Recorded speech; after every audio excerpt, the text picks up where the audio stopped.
7h51, on en vient à la chronique sport de Yoro Mangara dans la matinale de Evenprod Media. Yoro Mangara qui est en direct visio depuis Paris. Bonjour Yoro.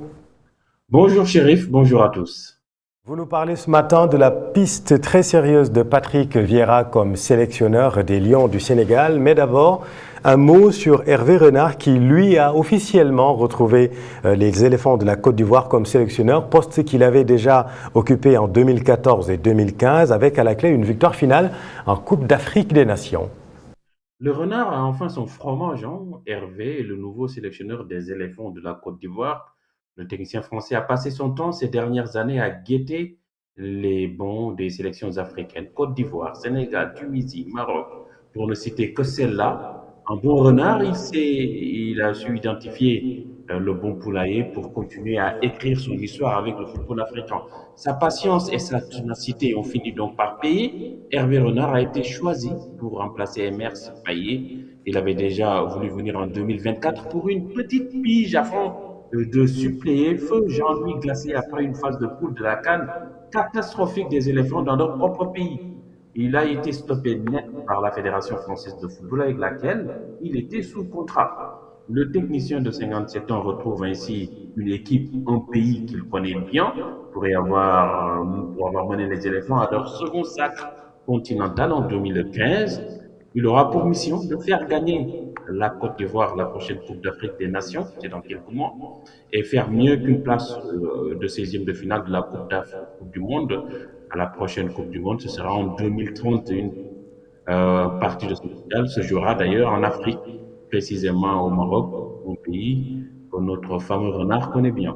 Oui, mais Yoro, pourquoi cet engouement Hervé Renard? Pourquoi cette hype, j'allais dire, Hervé Renard en Afrique? Le sorcier renard, Chérif, a construit son image en Afrique en 2012 en offrant à la Zambie la Coupe d'Afrique des Nations, un sacre que personne n'a vu venir, sauf lui, bien sûr. Lui, le seul technicien au monde qui a osé faire croire à Christopher Katongo, l'ancien attaquant des Chipolo Polo, qu'il était le meilleur joueur africain, le meilleur attaquant africain devant, s'il vous plaît, Eto'o, Drogba, Nyang. Et ça a marché. L'homme à la chemise immaculée est devenu, grâce à cette victoire finale, un faiseur de roi. Il a même bissé 3 ans plus tard avec la Côte d'Ivoire. Ouais. Et depuis, plus rien, même s'il a gagné quand même, il faut le dire, 2 Coupes d'Afrique des Nations. Le sorcier a perdu un peu de sa magie. Le renard ne fait qu'enchaîner les échecs. Arabie Saoudite, les Bleus, avec eux. C'est important, nous allons y revenir. La Tunisie, lors de la dernière Coupe du Monde, on se souvient qu'il avait remplacé à pied levé Sabri Lamouchi après la première lourde défaite des Aigles de Carthage lors de leur première sortie face à la Suède 5-0. Le sapeur-pompier renard n'a pas pu sauver la maison. Il ne fera pas mieux, il enchaînera 2 défaites avant de prendre la porte.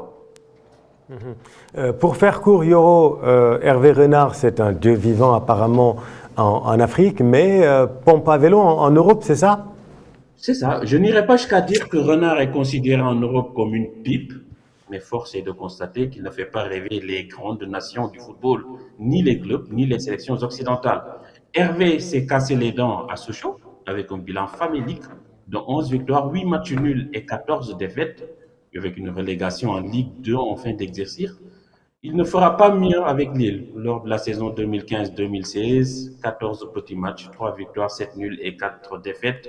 Il sera remercié dans la foulée par les dirigeants du LOSC.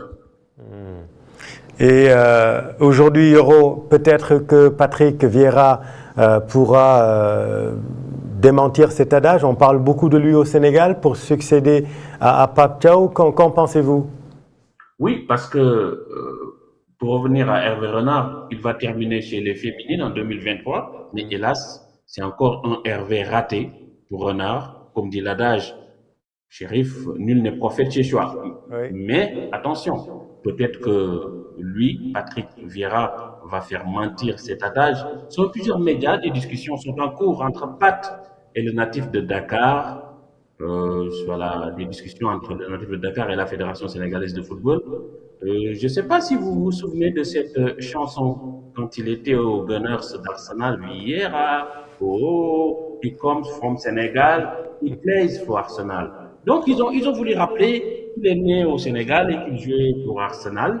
Vous vous souvenez donc de cette chanson dans Highbury, le fameux stade des Gunners d'Arsenal. Lui, il est champion du monde, champion d'Europe. Il a joué dans les grands clubs Milan, Juve, Arsenal, Inter. Il a connu le banc de Nice, Strasbourg en Ligue 1. Il parle français. Il a entraîné à Palace, Genoa en Serie A italienne, sans oublier son passage en MLS. Il a le profil de l'emploi, une belle expérience en tant que joueur et une expérience en tant qu'entraîneur dans les grands championnats européens.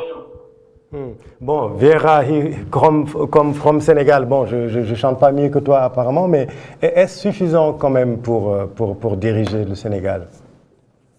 Alors, est-ce suffisant? Malheureusement, je ne sais pas s'il peut nous faire gagner, parce que le football n'est pas une science exacte. Le meilleur ne gagne pas forcément. Et que pourrait-il apporter alors concrètement à la sélection sénégalaise? Alors, le sérieux et la rigueur du haut niveau. Nous débarrasser des bras cassés qui polluent l'environnement des lions, recadrer certains cadres. Il va assainir, mettre de l'ordre, remettre certains fédéraux à leur place. Et je parle de ces mecs qui veulent avoir la composition de l'équipe 48 heures avant. Suivez mon regard. Pour en faire quoi? Il y a pour des correctifs? Je ne pense pas, parce qu'ils ne sont pas techniciens. Donner la compo au Marabout? Je ne sais pas non plus. Il va au moins siffler la fin de la récréation. Sur ce point, chacun restera à sa place. Oui. Le sérieux et la rigueur du haut niveau, très bien, Yoro, mais il n'a pas gagné quand même en tant qu'entraîneur. Ça aussi, il faut pas l'oublier. À Nice, Crystal Palace, Strasbourg, Genoa, Patrick Vieira n'a pas vraiment révolutionné ses clubs. Pour faire simple, les bilans de Vieira, coach, ne sont pas reluisants. Il a d'abord été dans le City Group avec un passage à la MLS. Il commence véritablement dans les grands championnats avec Nice en France. Il fera 2 ans à la tête des Aiglons. 37, 35 victoires, 33 défaites, 21 matchs nuls. Ici, c'est presque autant de victoires que de défaites, hein, parce que 35 victoires, 33 défaites. Il signera ensuite en PL avec Crystal Palace, 2 ans, 2021-2023, 22 victoires, 28 matchs nuls, 24 défaites. Plus de défaites que de victoires. Et puis, il sera, comme à Nice, remercié par les dirigeants de Palace. Et pourtant, à Palace, il avait 2 monstres, Emeriche Eze et l'autre, Olysée. Les deux, on les a vus dans cette Coupe du Monde. Eze fait demi-finale avec l'Angleterre et Olysée demi-finale avec la France. Eze a fait finale de Champions avec Arsenal et Olysée aujourd'hui est candidat au Ballon d'Or, mais Patrick Vieira n'a pas pu profiter de ces 2 monstres qui étaient dans son effectif. Après Palace, il passera à Strasbourg